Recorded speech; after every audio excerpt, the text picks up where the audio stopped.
Okay guys, welcome sa ating 250 8 Hindi ko alam. 58 na ata Lagi na wala alam.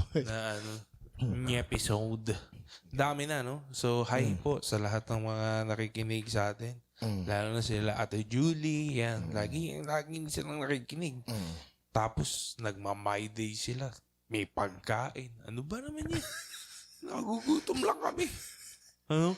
Sarap Healthy naman yung food na purpose nila. Oo nga. No. Tayo lang naman yung hindi healthy. Okay. Hindi, maganda naman kasi yung topic natin. Ano? Okay. At actually excited kami makarating sa Revelation. Siyempre, isa siyang milestone na nagawa natin, sir. Ano? Kung magbabacktrack Sa tayo, Diyos. siyempre, sinimulan natin yan sa Gospels. Di ba? Chronology. Actually, hindi nga eh. Dati topical eh. Di ba? Topical mga social issues. So, and pag ano kasi nauubusan eh. Tapos nag-iisip ka, paano ba ang ano ngayon? Di ba? O day yung ano na lang talaga. Oo, ano na lang natin. Daanan natin lahat yan. At true enough naman, faithful si God sa mga nagiging topic natin. Kung natatandaan mo, Sir John, may mga issues sa churches, sa local church natin, na hindi natin sinasadya. Yun yung nakaschedule na topic. Natatapat. Na minsan parang sinasadya nyo yata bakit yan yung ano. Actually, yun nga yung isang parang nagpatunay na hindi, baka kumikilos talaga si God, ano? Pero may sinabi din ako dun eh. At kung sinadya man, word pa rin naman kasi ni God. Sabagay, kung sinadya man yun, wala kang kaso. Pero ang totoo, hindi nga kasi. Hindi nga siya. Pero kung sinadya nga, wala pa rin pwede din. wala pa rin problema. Oo. Kasi ang word ni God ginagamit yan for rebuke, di ba? Ayun. Ang masama, yung sinadya mong saktan. Pero yung yung sinadya mong sabihan, yes. Sinadya mong i-rebuke, ayun. Well, ang tao kasi allergic minsan sa rebuke eh. Ako din naman, ganun. Minsan, no? So, naiintindihan ko sila. Pero sana, kung sa gabi, after sabihin sa'yo yun, nakapag-isip-isip ka din. Baka nga naman. Baka nga naman may point. Yes. Diba? Pag ganun, hindi ka lucky. Okay. Nag-improve ka day by day kapag ganun. So, last time, napag-usapan natin sa 1 Thessalonians 5 kung gaano ka-importanting esteemed yung mga overseers o mga leaders ng simbahan. Kasi Sir John, mahirap na kasi yung trabaho. Oo, yun diba? yung point doon. Na mag-handle ng group. Kasi, biruin mo, mag-handle ka ng, sabihin natin 5, 6 na tao. Si Jesus nga 12, di ba? Iba't ibang, Judas pa isa. Oo. Iba't ibang ugali, iba't ibang background, iba't ibang mannerism, iba't ibang, baka nga iba dyan, pet peeve mo yung ginagawa. Iba't ibang values sa buhay. Iba't ibang pinanggalingan. Iba't ibang pananalita. Iba't ibang diskarte. Hindi ganong kadali. Okay. Pero, hindi naman ibig sabihin, kailangan magkakamuka. No. Ang mahalaga, yung Christ-likeness dun sa grupo. Saka yung, yung pag-grow nila individually sa walk nila kay God. Yun naman yun. So nga lang, humihirap nga pag nadadagdagan ng mga unnecessary issues. No. Kaya nga sinabi, i-esteem nyo sila. O mahalin nyo sila. Parang lang yan, di ba Sir John, yung nasabi natin last week. Parang magulang. Uy, kung hindi ka naman nakakatulog, huwag ka na dumagdag sa problema. Kasi ang kadalasang issue sa mga churches, mga cell group na yan, mga Bible study group, yung tampuhan. Hindi napansin. Yung mga ganon, di ba? Hindi na isama. Hindi na isama sa GC, o kaya hindi ako nabila ng cake, yan, pag birthday. Yung mga ganyan eh. Yung mga ganong issue eh. Ngayon, kung di naman sinasadya, di, tawarin mo. Yes. Pero, yun nga, let's make major. Okay. And minor. Yes. Di ba? Yan lang naman yan eh. So, yun. So, ang kabilang banda naman doon, may mga leaders din naman kasi na abusive. Madami. Oo. Mahalin nyo ako. Kasi ito ang sabi sa Biblia. Wala ng tubig. Ay, sorry. Hindi, ako na. Oh. Ito, habang kumukuha si Sir, magmo-monolog muna ako. No, din lang yan sa rep, Sir. Alam mo naman eh. So, yun naman, pamilyar naman kayo doon na may mga simbahan talaga. Baka nga kabilang pa kayo doon, wag naman po sana, na yung leader ay abusado na pala. At alam nyo, isa sa mga senyales na abusado ang leader ng simbahan, yung hindi nyo, pinagtatanggol niya siya at hindi nyo alam na abusive siya. Yan, merong ganong element yun eh, na hindi mo tinitingnan na abusive yun. Tapos marami akong ganong taong nakausap na lately lang nila na-realize na, ay, ang abusive pala nung leader namin, bakit ngayon ko lang nakita? Pero noon pa man din pala, red flag na siya. Tapos noon lang niya napansin sa dulo. Yun nga eh, kasi nga, kapag ikaw na manipulate ka, nung bata ka, hindi mo iisipin yun. Tulad ng mga nakakausap ko before, na nasa abusive na church organization, is, ang sabi, bakit noon kasi, kapag napapagalitan kami at may hindi magandang ginawa sa amin, ang nasa isip lang namin, ay hindi, para naman to kay Lord. Oo, tapos hindi dapat sa tao tumingin. Laging ganun eh. So, tinatanggal yung accountability kung may pagkakamali naman talaga. So, yun. So, parang nagbubulag-bulagan na lang. Ang problem kasi, kaya kahit pag nakakausap natin ibang tao, hindi naman nila iniisip na ina-abuse sila. It is because na-manipulate na nga. So, in short, na-train sila na ganun mag-isip. So, therefore, sa kanila, ala yun. Kaya nga, yung tinatanong ko, yung, kunwari, tagapamahala sa INC, nung nag-rally baka ako andun. Yun. Sino yung tagapamahala? Yung talagang, yung main, nandun ba talaga? Yung pinakapuno. Tapos tinanong ko, may mga politiko ba na umano dyan? Yun kasi yung mga nakaka-off eh. Sabi kong ganon, alam nyo, bibilib na sana ako sa inyo eh. Kulang lang na isa. Nag-apologize kayo. Na sorry, in-endorse namin sila, ganyan-ganyan. Kahit 2%, mahalaga kasi may humility. Actually, nabi ko yun, bibilib ka ako kung nangyari yun. Kaso hindi eh. Para bang never na nagkakamali yung mga decisions sa loob ng church. Nagkakamali din. And we have to be honest with that. It doesn't make us less of a person. Pinakikita nga kung gaano natin kailangan maging maingat. Oo. Sa ako din, personally, mas bumibilib ako dun sa taong, ay, nag-sorry, nagkamali. Kaysa dun sa ipaninindigan, i-justify at ilulusot. Yeah. Kaya nga ako na rin, nagpa-podcast tayo. May mga area na, ako ito i-take ko. Okay? May mga area na hindi ako sure. Ito, hindi to straight na biblical or ganon. Para magkaroon ba ng timbangan. Margin ng error ba na ay hindi yun biblical itong area na to, ganyan. Para kumbaga hindi iisipin ng tao na doctrinal yan yun. Ang nangyari kasi even ngayon may mga churches na nagiging modern day Pharisee na yung utos lang dahil mali yung pagkaka-interpret dun sa passage sa Bible, sa imbis na tradition, nagiging practice na as if scriptural sa loob ng simbahan. Yun. Ang daming ganun. Ang daming practice. Kaya nga, for example, yung salitang unity, may balance dyan. Kasi may mga unity na mali. Pero kung ang pakikita natin is yung unity for the sake ng for the sake truth, ng yung truth, ma-dilute, mali na siya na application. Ngayon, yung regarding sa nakaraan nga, bakit kailangan i-respect yung leader at the same time yung leader naman is wag abusive.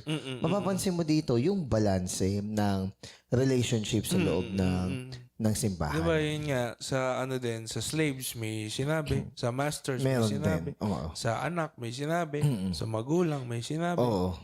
Hindi man siya hindi man siya, kasi katulad dito, slavery, hindi naman Oo. daw kinondemn. Pero hindi necessarily na kailangan directly condemn doesn't mean na Walang pake. walang pake. Ang ginawa nga ni Christ dyan is winiken niya yung structure hanggang sa parang visually and technically is wala ng slavery dahil nga tinuro sa mga masters kung paano itrato ng tama yung kanilang mga May slavery pa din. Actually, meron pa rin Oo, naman. may slavery pa din. Pero kung Kristiyano ka, hindi ka na nag-ooperate dun sa slavery ng definition ng mundo. Parang ganon, di ba? That's Exactly. why yung Christianity, ang focus niya, gospel Yes. sharing. Hindi social issues. Ang Totoo kanyang naman. tinitira. Bunga yun. Bunga ng pagiging Kristiyano, yung social issue ma-address. Pero hindi yun yung... Pero hindi yun yung pinaka-focus. Oo. Kaya syempre, tayo, hindi naman tayo yung nagrarally, di ba? Na, Yes. Outs, di ba? Kung masigasig ka doon, dapat pag Christian ka, dapat ano ka naman masigasig ka rin sa pag-aaral. Oo. Kasi ganun. Ganun sila, Jesus. Ganun sila. Kasi hindi nga naman mababago. Di ba? Saka yun yung main talaga. Hindi naman talaga. Okay. Sa ano na tayo? Verse 23. Hanggang 24. Mabilis lang tayo. Pero matagal din. Naway lubusan kayong gawing banal ng Diyos na siyang nagbibigay ng kapayapaan at naway panatilihin niyang walang kapintasan ang buo ninyong katauhan, ang espiritu, kaluluwa at katawan hanggang sa pagparito ng ating Panginoong Hesukristo. 24? Hanggang 24. Dapat ang tumawag sa inyo tapat ang tumawag sa inyo at gagawin niya ito. Okay. Yung term na ginamit dito sa English is sanctify. Pag sinabi kasing sanctify or made holy, ibig sabihin nun, ibig sabihin nun, sinet apart ka. Okay? Binukod. Binukod. For example, ang tao, may damit yan, pero iba yung damit pang kasal. So, ibig sabihin, itinangi yung particular na damit na yun for that particular reason and situation. Katangi-tangi. So, kung pag sinabi na isanctify tayo ni God, sinet apart tayo. Ibig sabihin, iba tayong mag-isip, iba tayong makisalamuha, iba yung practices natin para makita na distinct tayo doon sa practice at saka sa culture ng mundong ito. Kasi if we are just like the world, baka naman makamundo talaga tayo. Yung sinasabi ni Paul Washer, you talk like the world, you speak like the world, you move like the world, you dress like the world. So, kumbaga, baka naman yung world ay buhay na buhay sa'yo. Dress like Britney Spears. Siguro parang na yun siya, sikatan. Yun yung sikat. Tagal na pala, no? Siguro ngayon, nagabanggit baka Taylor Swift kasi yun yung sikat. But not necessarily na atake dun sa tao, but yung culture ang tinatawag. Okay? So basically, yun ang gusto ng Diyos sa atin, may set apart tayo. Because we might be on this world, pero hindi kasi tayo off this world. Hindi tayo pagmamayari ng darkness, hindi tayo pagmamayari ng maling culture. So, sabihin, may ano ka talaga, no? May pagkakakilanlan ka bilang Christian. May mga bagay kang hindi mo ginagawa kasi Christian ka. O hindi mo karakter dahil Christian ka. Yun ang nagpapa-separate sa'yo. At meron din naman na ginagawa mo na supposedly others would expect na hindi mo hindi mo kailangan gawin yon, but still you do it because Kristiyano ka. Ayun. May ano tawag doon? May distinction. Ayun. Okay. Tapos ang tandaan natin, ang nagpapabanal at nagpapalinis sa atin is si God. Siya mismo yung hands-on na nagbabago ng desire natin. Siya yung hands-on na nag-aayos ng ating kaisipan. Nag-aayos ng ating mga pananaw sa buhay. Siya din yung nagme-make sure na hanggang dulo, kukumpletuhin niya yung process noong pagpapabanal sa atin. Siyempre, hindi He's naman faithful. hindi naman nagsimula yung Diyos tapos iiwan tayo tapos Nang ghost. yun nga, half-baked or parang hindi tayo sabihin natin na fully set apart or sanctified. Hindi Kumbaga ganun. sinimula ng Diyos. Tatapusin niya. Yes, okay. Yun naman ang magandang promise, di ba? Yes. Tapos binanggit din dito yung spirit, soul, and body. No. Okay. So, Yan ba yung Trinity sa oo. tao? Pero kailangan maging malinaw tayo. Kasi may mga part sa Bible na halos similar yung ibig sabihin ng soul at saka ng spirit. Okay, may mga ganun pagkakataon. May mga pagkakataon naman na binabanggit is love the Lord with all your heart, with all your mind, with all your soul, with all your strength. Isipin mo, 4 ba yung part ng tao? Basta ang pinopoint out lang dito, yung spirit, yun yung naikipag-commune talaga kay God, na yung joy natin is na kay God. Yung soul kasi is more on sa happenings, events, okay? More on Soulish, mga ganun. more on the intellect or sabihin natin more on the fulfillment in this world. Will. Yung mga ganun. Mind, will, and emotion. Then yung body naman, ito yung mga pleasure, ganyan. Though, kahit na dulong binanggit yung body, hindi may ibig sabihin nun na baliwala yung body. Pero in that order, spirit, soul, body. Yun yung pag-ano natin, pag-aalaga. Huwag mong baligtarin. Huwag mong baligtarin. Kasi kanyari, yung body yung sinasatisfy mo. May problema ka. Mali yung order mo. Kumbaga, kung meron kayo pa-prioritize sa tatlo na to, unahin mo yung spirit. We are spiritual being with mind, will, and emotion or soul na merong vessel which is yung body.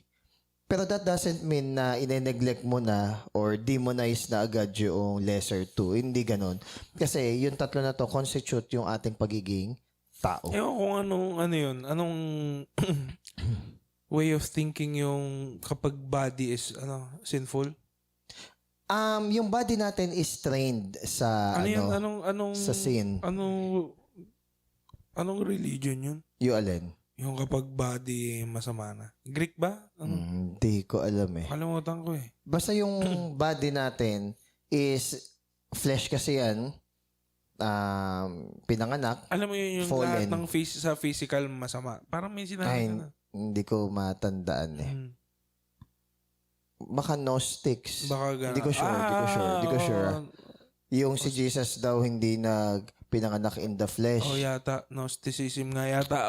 Hindi ko sure. Tama. Pero anyway, hindi naman porket fallen yung body natin is kailangan natin siya i-view as masama. Sinabi nga yung body natin is temple of the Holy Spirit eh.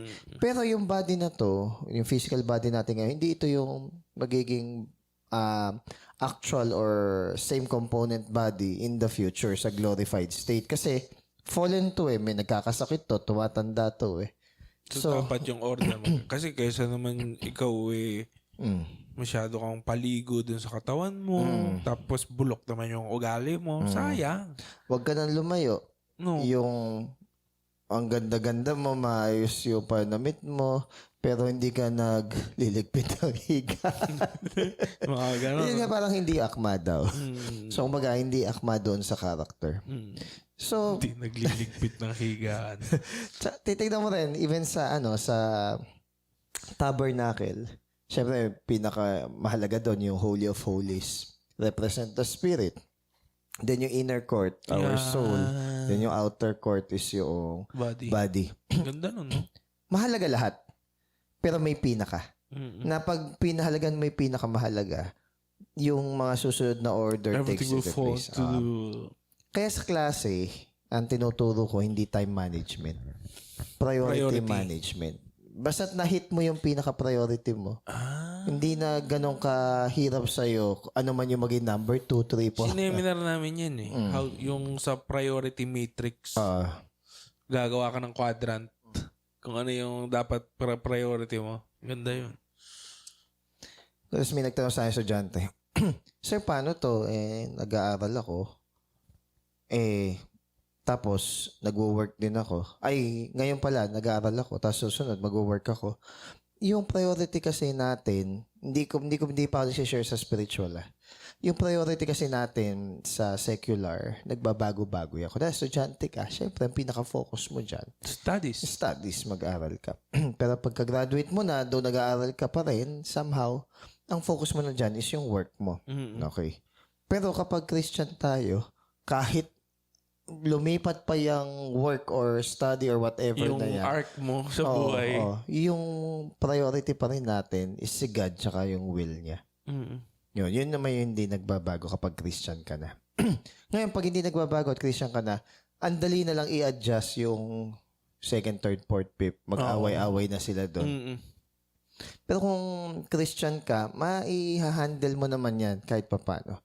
Kung hindi mo alam, if any one of you lacks wisdom, you should ask God. Dahil si God naman is, wala namang partiality sa pagbibigay ng wisdom. As long as tayo is nagtitiwala sa Kanya na makaka-receive sa Kanya ng ganun. So, basically dito, lagaan natin yung spirit natin. Immortal yan eternal yan Pag nag-share ako sa mga bago, yun yung isa sa madalas na sinasabi ko Parang tayo kaya na, saka sa patay, kaya natin na mag-spend ng time scrolling, di ba? Feeding our soul with entertainment, our bodies with ganito. Pero pagbabasa ng Bible, yun ang mahina sa atin. Yung espiritu, yun yung patay. No? Kasi hindi naman natin siya pinapakain Sabi sa Ephesians 2 verse 1, we are considered dead in our sins or trespasses. So, ibig sabihin, though humihinga tayo, gumagalaw tayo, at bubuhay tayo, ang tingin sa atin ng Diyos, dahil wala tayong communion sa Kanya, patay. So, yung pagiging patay, hindi lang ito yung physical na patay. Pag wala kang relationship kay God, patay ka. May estudyante ko kasi lagi ko ini-invite sa Bible study. Busy daw, di nalala ng oras, pero sabi niya, pero sir, nagsisimba naman ako tuwing linggo. Nalungkot ako kasi estudyante ko sa world religion Sabi kong ganon. Pasensya pati, nagulat lang ako. Hindi niyo pa rin pala naintindihan iyon tinuturo ko noong teacher niyo ako. Hindi porket nagsisimba pag linggo, yun na yun. Kailangan meron kang maayos na relasyon sa Diyos. Hindi substitute na compliance na kapag nagsisimba ka or nagbasa ka lang ng Bible, yun na yun. Christian ka na. Or sabi natin, ka na. Hindi siya ganun. Kasi pansinin mo, nung araw nga wala pang Bible Paano yun? Hindi kasama sa checklist nila yun. Oo. Para sila naging Christian. Ayun nga. Tapos yung pagsisimba, yung simba noon, kunwari, yung Sabat, buong araw yun na merong seremonyas. Ala pa doon yung mga feast. Diba? Yung Pesach, yung mga Passover, yung booths na nakatent sila. Dami nun. So, hindi ko pwede sabihin na, hindi, nagsisimba naman ako Hindi nga siya points. Hindi nga siya points. As much as hindi lahat na pumapasok sa loob ng simbahan ay totoong Kristiyano. Okay? Kaya lagi kong ginagamit, hindi rin ako lahat ng pumapasok sa garahe, nagiging kotse. So, just because ginagawa mo yon doesn't mean ikaw na yon. Kung na-miss out mo yung bakit mo ginagawa yung bagay na yon, hindi ikaw yon. Ang ginagawa mo lang is you're complying with the traditions. Ito pa isa. Isipin mo. Compliance lang. Compliance lang. Isipin mo it is very convenient for us na sabihin na busy kasi ako sa ganito, sa ganyan, sa ganyan. Alam mo ba, buong buhay mo hindi matatapos yung mga ginagawa tsaka trabaho? Di ba may ganyan sa Bible? Yung inaya sa banquet ba yun? Ang daming excuse, di ba? Ang daming excuse. At, by the way, valid yung excuse. Yung isa is kakasal lang. Ngayon, kung military ka, hindi ka naman dapat ayain sa gera. Kailangan ma-enjoy mo muna 1 to 2 years yung asawa mo. Yung isa naman is business. Siyempre, kailangan i-check mo naman din talaga dahil normally yung mga business na this is a family business. Yung mga ganung bagay, bumili ng oxen, check yung... So, valid naman Pero hindi kasi yon yung topmost priority. Yon. Ang na-remind ako dyan, sir, dun sa Pearl of Great Price. Yes. Totoo, maraming tayong vina-value sa buhay. Pero once na nakita mo yung pearl of great price, in comparison, Kaya mong bitawan yung iba, wag lang malaglag yung isa na yun. yun sa tingin ko yung missing. Kung hindi pa nila na-encounter yung pearl of great price, Oo, ala talaga. marami talagang mahalaga sa buhay pa nila. Hindi naman sa pang-judge, pero in conversing, malalaman mo somehow, hindi yung sa magaling lang sumagot malalaman mo somehow, ano yung degree ng kanilang relasyon sa Diyos kapag kinausap mo So, kumbaga, ako nalulungkot ako, pero at the same time, na-realize ko na, okay. Kumbaga sa tagal na natin, parang nadi-discern mo na. Nadi-discern mo na in a short, parang napaka-minimal nun. Pero mga ano yun mga matataas ang grade na mga with honors yun, with high honors. Pero at the end of the day, wala pala. Hindi pala masasubstitutean ng academic intelligence yung spiritual maturity. Kaya wala din, sayang, sabaw, parang ganun yung nangyayari. Yung kay May tingin mo Solomon. may self-righteousness sa ganun. Dahil nag-isimba naman ako. Matik, no? Hindi may self-righteousness. Self-righteous talaga. Kasi nagtiwala ka dun sa acts or deeds mo. Ang ina-expect natin sa isang Christian, yung katulad nung kay Paul, hindi na ako umaasa na magiging matuwid pa sa aking sariling kabutihan. Kanina siya nagtitiwala? Nagtitiwala siya sa ginawa na kabutihan ng ating Panginoong Jesucristo. Kaya never kung inisip na mabait ako Kasi masakit nga ako minsan magsalita, diretso nga ako magsalita. Tsaka yung kabutihan na pwedeng maging ako, alam kong hindi sa akin galing yun. At hindi magmumula sa akin yun. Kundi kay Jesus lang.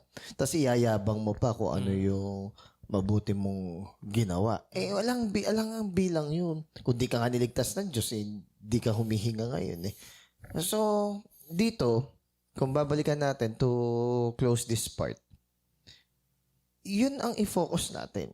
Ano ba yung mas nananaig sa tatlo natin? Yung spirit ba natin, yung soul, o yung body? Spirit, yung joy. Pinangangalagaan ba natin yung joy na salvation natin? Soul is happenings. Merong kang relationship, meron kang sabihin nating happenings, nag-tour ka hapon, ganyan-ganyan. Masaya ka dahil nandun yung mga kaibigan mo. Kaya nga maraming post sa Facebook na, nagpunta kami sa ganito, ganyan-ganyan. Happenings. Happiness. Okay yun. Wala naman masama doon. Body, pleasure. Kumain ka ng ice cream, na-satisfy yung craving. Sa senses that mo, is, no? Senses. Mata, ilong. Pandinig, panlasa, pakiramdam. So, sa tatlo na yon, ano yung pinaka mabigat sa'yo? So, lalabas naman sa'yo yun. Kung ano yung pinahalagaan mo. Yung kahit di mo resibo, no? sabihin. May resibong lalabas. Oo. So, sana, ang pinaka nananaig yung ating spirit. In that order, spirit, soul, body. Okay, next, 25-26. Mga kapatid, ipanalangin din ninyo kami. Batiin nyo ang... Ito na yan. Batiin nyo ang lahat ng mga mananampalataya bilang mga minamahal na kapatid kay Kristo. 25-26 yan? Okay na. Hindi binanggit yung batiin nyo ang inyong mga minamahal sa pamamagitan ng banal na halik. Diyan ba yan? May ganyan. Dito kasi wala. Okay. So, sabi dito, mga kapatid, ipanalangin nyo kami. Kiss. Okay. Tapos yung sumunod is batiin nyo yung mga brethren natin with the holy kiss. Ano bang nangyari dun sa pag-aaway na yun dati? Dun sa banal na halik? Yung beso-beso, diba? Ito. May explanation kasi dyan. Explain ko lang yung bakit nanghihingi si Paul ng prayer. Sige. Okay. Siyempre, humble, yung humility ni Paul is andon. Kailangan pa rin yan ng prayer talaga. Tapos, bago din kasi yung, kumari, mga batang Christian pa lang kasi to yung Thessalonians. So, mga tinuturuan niya na ipanalangin din yung ibang tao. So, nire-require ni God na yung kanyang mga tao ay ipanalangin yung kanilang mga leaders, yung mga sabihin natin na overseers sa church. Parang, command yun. Kasi, ikaw, libre kang tumatanggap ng wisdom or ng karunungan galing sa mga leaders, overseers, or facilitators sa loob ng church, yung simpleng ipanalangin mo naman sila, wag mo naman ipagdamot. Parang ganun. Oo. Tsaka, yun yung concern na pwede mo ibigay eh. Yung malaking bagay yun eh, ipag-pray mo eh. Di ba, gaya nga nung shinare mo kanina sa Psalm 130, na pag nagpe-pray ka, hindi mo iniisip na sasagutin mo to ni God o hindi. Ang nasa May hope isip ka. mo is darating yung answer, darating yung result. Hindi mo tinatanong sa, yung watcher, hindi iniisip, sabi mo nga, kung sisikat yung araw o hindi. Alam mong sisikat yung araw, hinihintay mo lang. So parang ganon, na kaya ka nanghihingi ng prayer sa mga brethren mo, it is because kailangan mo. At alam mo na sasagutin yun ni God. Especially if yung mga brethren mo na to, righteous naman din yung pamumuhay. The prayer of the righteous avails much, di ba? So, ano ang naghihinder sa atin para ipag-pray yung ibang tao? Tsaka, hindi ka gumastos dyan ng pera. Hindi ka nagpautang Patatamaan dyan. mo Hindi pa, ka, no? oo. Kumbaga, Mag-intercede ka. tsaka hindi ka gumastos, hindi ka nagbayad na ano. Parang ano lang yan eh, yung bumati ka na happy birthday. Oo. Hindi ka naman nagregalo, hindi ka na... Pero pinakita mo na concern ka sa tao. I'm not saying na yung pagbati ng happy birthday at saka pagpe-praise the same. I'm just saying na kaya mong gawin eh. Hindi ka naman mababawasan ng ano dyan eh, ng material wealth or whatever eh. Pero pinakita mo sa tao na mahalaga yung tao na yun. Kaya kunwari nalaman ko na birthday nga pala. Konting effort Oo. naman. Ganun. Kunwari nalaman kong birthday, tas late ko ng ano, so sorry talaga, pasensya, hindi kita nabati. Sincere na, sorry. Kasi hindi mo na ako matandain sa birthday. Pero effortan naman natin yung paggawa ng ganong bagay. Gesture. Yun. Ngayon, itong... Yung prayer, mas lalo. yung prayer mas lalo. Okay, because prayer is the language of the poor ng mga dependent kay God. Okay? At saka yung prayer, hindi nauubos yan. In short, anytime na gusto mong ipanalangin tong bagay na to, direct call or direct communication naman tayo kay God eh. So, kumbaga, wag sana tayong tamarin. Sabi nga ni Spurgeon, kung binigyan ka ng desire na mag-pray ka. Kasi minsan wala eh. Walang desire. Ngayon, pag wala kang desire mag-pray ka rin. Kasi nakakatakot yung ganun na bakit walang desire. At all times. At all times. Then, yung pagpapakita nga ng concern na to is yung basic lang na greetings din sa kapwa natin. Kaya nga may preaching ako minsan na ano eh. Ano tawag dyan sa etiketa? Ganun lang. Ganun ba tawag dyan? Etiquette, basic. Yung basic ano lang, kindness lang sa kapwa. Yung basic lang na babatiin mo naman, mag-hello ka naman. Lalo ngayon, mga estudyante, pag hindi ka teacher. Actually, kahit teacher ka, yung magkakabanggaan na kayo, hindi pa bumabati eh. Sa opisina, sa aming sa provincial government, nagkaroon ng memo.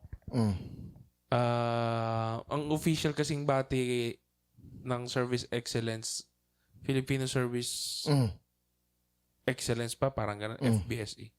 Filipino Brand of Service Excellence. Mabuhay. Okay. Oo. So, pinapractice namin yun. Mabuhay. Doon naman kasi nag-start lahat eh. Would you imagine, ang estudyante ko, grade 11 and 12, tinuturo ko pa yung paano mag-sorry, paano mag-thank you, paano mag-ask ng permission. Tingin mo sa generation ngayon, medyo nawala yun. Yung mano, yung gano'n. Yung pagmamano, Nandun pa rin. magiging particular ako dyan. Hindi ako nagpapamano sa hindi ko kamag-anak talaga. Okay. Binabaklas ko kasi yung image na ang tawag dito, highly esteemed ako sa kanila. Kaya hindi ako nagpapamano. Tsaka, Appear na lang. Gano'n. Peace okay lang bump. din naman, no? Kaya kahit hello. Ayoko kasi ding tumanda. Wala lang yun, symbolical lang. So, hindi ako nagpapamano unless kamag-anak ko. O kaya yung bata talaga na, kunwari, mga anak mo. hindi, kahit yung anak ng teacher na 3, 4, 5 years old, yung gusto kong ipasa yung values. Pero kunwari, may isip na grade 11, 12, hindi na ako nagpapamano sa mga ganun. Okay, baka bigla ako hingan. Diyan inaanak mo.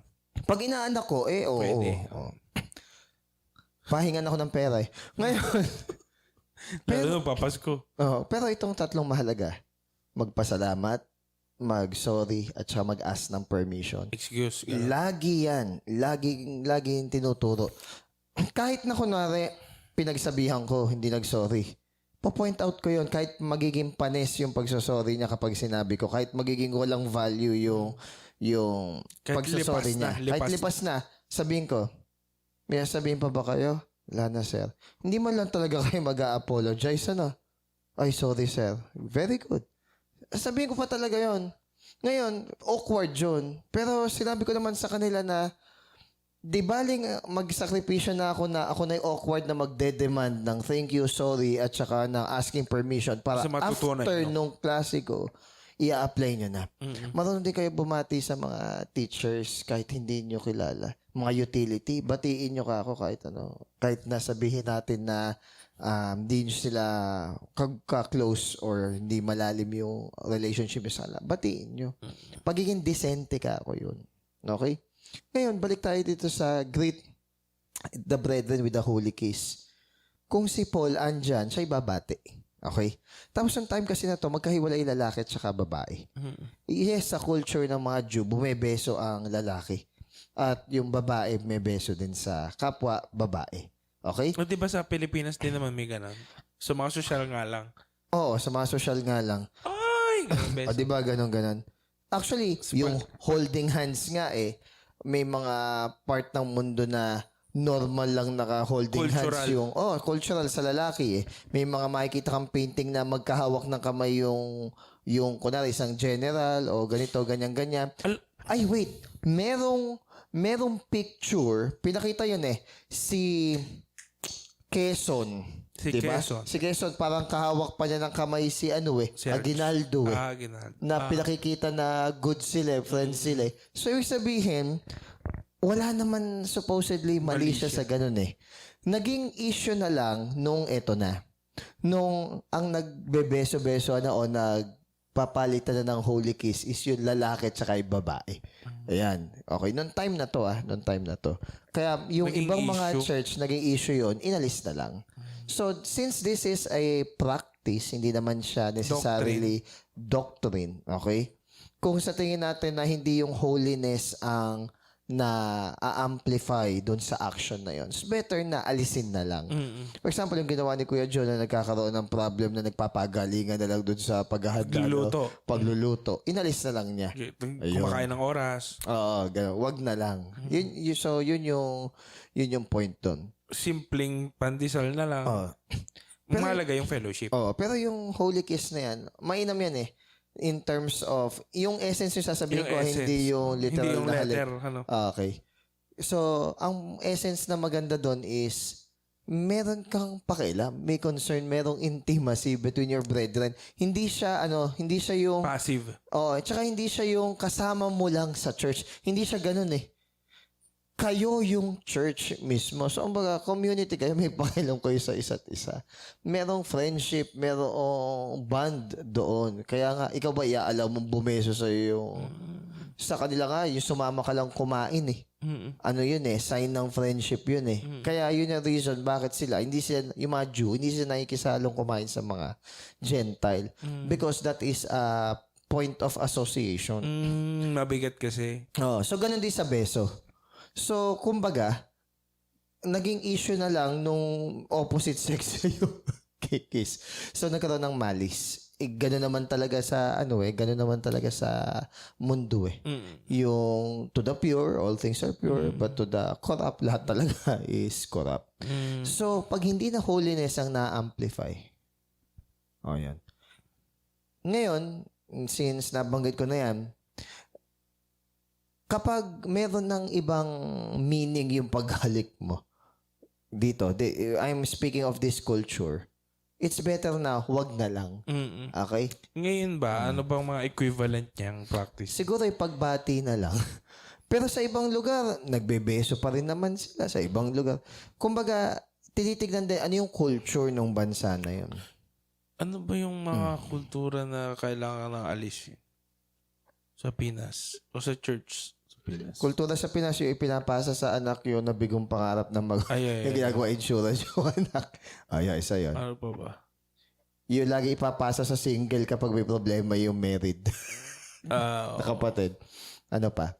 Yung pag may irresponsableng anak, required na tulungan ng responsabling anak. Tapos pag hindi tulungan ng responsabling anak yung irresponsable na rin siya.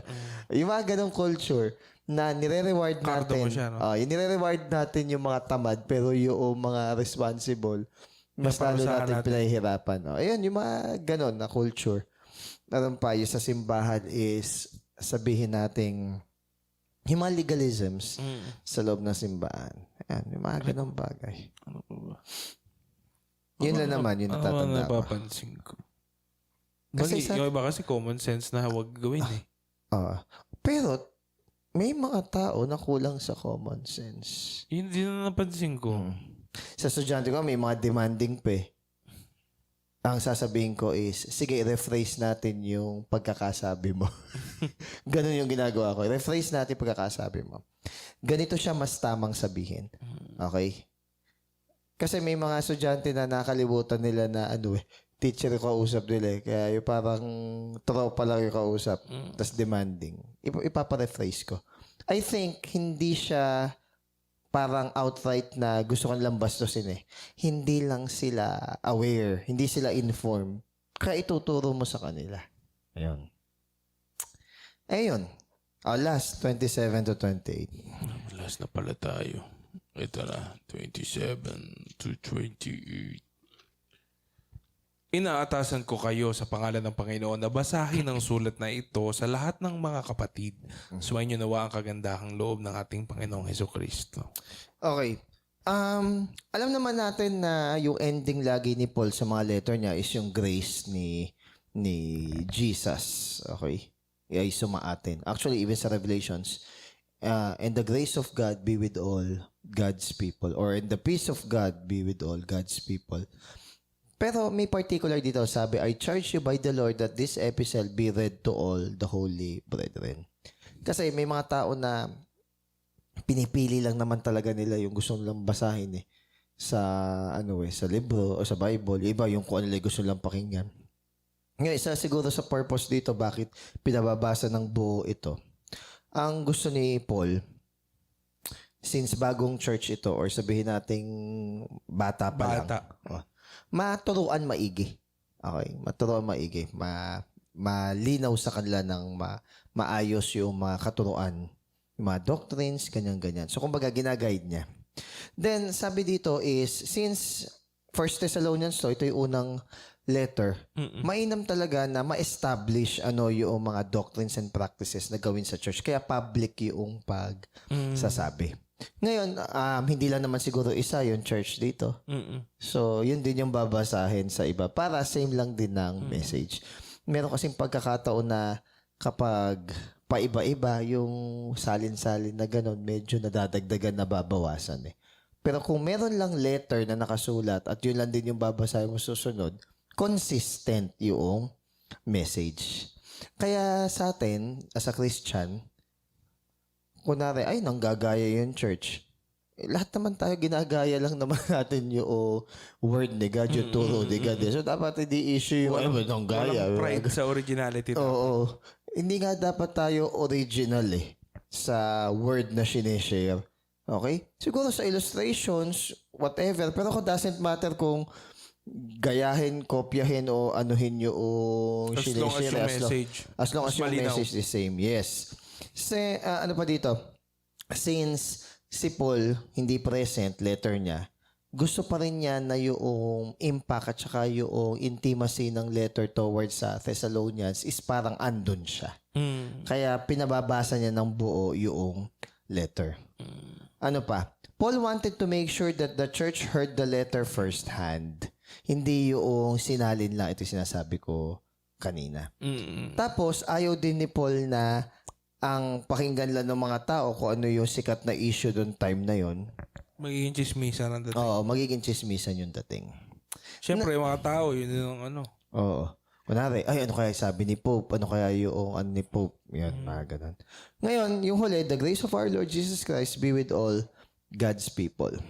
Yun naman talaga eh. Grace means that mahal tayo ni God. Grace means na lahat ng kabutihan is ibinuhos niya sa atin para tayo naman in return is magawa nating magtiwala sa Kanya, magawa natin na sumunod sa Kanya.